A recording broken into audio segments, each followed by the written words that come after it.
Assalamualaikum warahmatullahi wabarakatuh. Selamat pagi, salam sejahtera bagi kita semua. Terima kasih kesempatannya. Langsung saja, perkenalkan, saya Dwi Santika Hardianti, NPM D1A018-071, kelas A Kesejahteraan Sosial. Baiklah, di sini saya akan mencoba menjelaskan sedikit mengenai cara atau langkah-langkah menjadi seorang fasilitator yang baik. Yang pertama, fasilitator itu sendiri adalah seseorang yang memfasilitasi sebuah pelatihan yang memiliki peran untuk membantu memudahkan peserta dalam memahami isi atau materi pelatihan. Ada beberapa hal yang akan dilakukan oleh fasilitator yang baik, seperti senantiasa menciptakan suasana aman dan nyaman. Yang kedua, tidak menggurui atau mendominasi, apalagi memaksa pendapatnya sendiri. Yang ketiga, selalu berusaha mempermudah peserta untuk belajar. Yang keempat, percaya pada kemampuan. Yang kelima, bersikap netral dan tidak menilai benar salah. Yang keenam, mau mendengarkan dengan aktif dan memberi kesempatan kepada peserta pelatihan dalam mengemukakan aspirasinya secara bebas. Yang ketujuh, bersikap empatik dan peka terhadap kekhawatiran atau ketidaknyamanan peserta. Berikutnya, ada syarat fasilitator. Untuk menjadi seorang fasilitator yang baik, ada beberapa syarat. Yang pertama yaitu memiliki kepedulian dan komitmen atas rencana pelatihan. Yang kedua, membantu kelompok menentukan arah yang akan ditempuh dan mencapai tujuan mereka. Yang ketiga, lebih banyak mendengarkan daripada berbicara. Yang keempat, dapat menyesuaikan dengan gaya belajar yang berbeda-beda. Dan yang kelima, mendorong semua orang untuk berpartisipasi dengan menyadari bahwa setiap orang berpartisipasi dengan cara yang berlainan. Ada yang mungkin hanya berbicara dalam kelompok kecil, namun tetap berpartisipasi. Baiklah, di sini saya akan mencontohkan menjadi seorang fasilitator yang baik. Di sini saya akan mencoba memfasilitasi sebuah penyuluhan tentang bahaya narkoba pada anak SMA.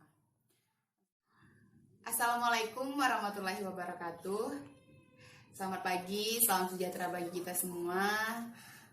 Adik-adik pada sehat semua ya? Masih semangat dong belajarnya pasti. Di sini kita perkenalan dulu kali ya. Seperti kata orang kan, kalau nggak kenal maka tanda tak sayang. Jadi perkenalkan, nama kakak Dwi Santika Hardianti. Kakak berasal dari Universitas Bengkulu, yang mana pada pagi hari ini kita akan mengadakan penyuluhan tentang narkoba dan bahaya narkoba. Mungkin langsung saja ya. Apa di sini udah ada yang tahu apa itu narkoba? Oh, belum. Jadi narkoba itu adalah zat atau obat baik bersifat alamiah, sintetis maupun semi sintetis yang menimbulkan efek penurunan kesadaran, halusinasi serta daya rangsang. Itulah tadi pengertian narkoba. Jadi sekarang semuanya udah pada tahu dong apa itu narkoba.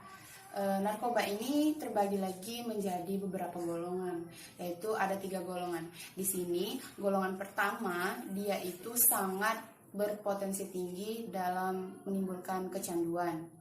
Yang golongan kedua dia tidak begitu tinggi asalkan sesuai resep dokter. Dan yang terakhir tidak begitu menimbulkan kecanduan karena sering digunakan untuk penelitian. Nah, dari berbagai golongan narkoba, maka jelas yang paling berbahaya itu adalah ada jenis-jenis narkoba berdasarkan cara pembuatannya. Itu ada 3 juga. Yang pertama narkoba jenis sintetis, yang kedua narkoba jenis semi sintetis, dan yang terakhir itu narkoba jenis alami. Terakhir ada bahaya narkoba. Bahaya narkoba ini sangat-sangat fatal, terbagi dari beberapa jenis. Yang pertama itu dehidrasi. Ketika kita sudah terkena narkoba, kecanduan yang sudah berat, kita akan dehidrasi berlebihan sehingga merusak saraf pada otak. Dan yang kedua itu ada halusinasi. Ketika kita memakai atau kecanduan yang sudah lama, ini bisa menyebabkan gangguan mental, depresi, atau sampai kecemasan yang terus-menerus. Kita akan merasa cemas terus-menerus. Yang ketiga itu menurunnya tingkat kesadaran. ini juga sangat berbahaya. Karena ketika kita sudah kecanduan, ketika kita sudah menggunakan narkoba ini, pada menurut tingkat kesadaran ini, kita bisa hilang ingatan atau hilang kesadaran, kita tidak tahu berbagai hal di lingkungan kita. Yang keempat, ada gangguan kualitas hidup. Jelas, ketika kita sudah terkena narkoba, maka masa depan kita akan sangat terancam. Jadi kenapa kita harus sebisa mungkin hindari yang namanya narkoba? Karena yaitu tadi, ketika kita sudah saraf otaknya rusak, berhalusinasi, lupa ingatan, maka otomatis akan sulit bagi kita untuk mencapai masa depan yang jauh lebih baik. Dan yang terakhir itu kematian. Narkoba ini bisa sampai ke kematian. Kita tahu sendiri di Indonesia banyak sekali angka kematian yang disebabkan oleh narkoba.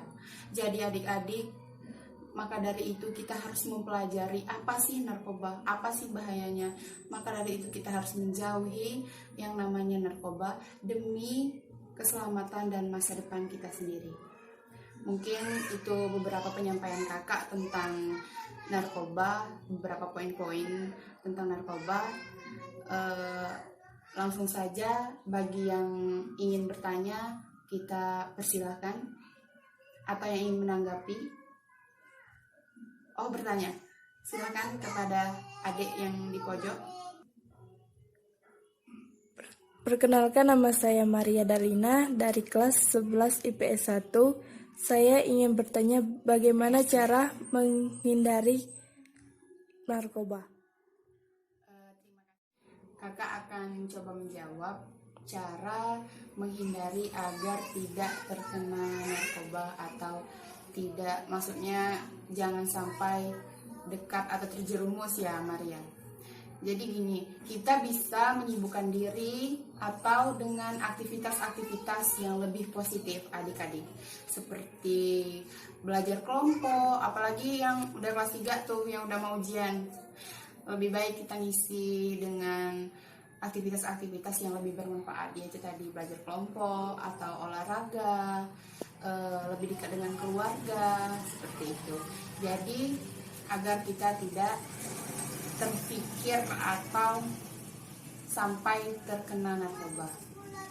Dan yang terpenting, kita juga wajib mendekatkan diri kepada Tuhan, karena agar kita tetap dilindungi dan tidak terjadi hal yang tidak diinginkan. Mungkin itu ya Maria, cara menghindari agar kita tidak terkena narkoba atau terjerumus ke hal-hal yang berbau-bau narkoba. Kepada Maria, apakah masih ada yang ingin ditanyakan atau kurang dipahami? Tidak Kak, terima kasih. Iya, sama-sama. Baik adik-adik, bagi yang masih ingin bertanya, kita lanjut.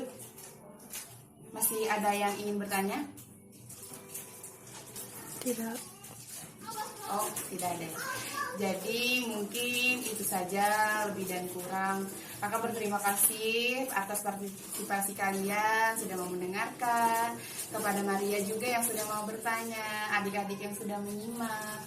Kakak doakan yang mau ulangan, lancar ulangannya, bagus nilainya, yang mau ujian lancar ujiannya, bisa lulus dengan sempurna.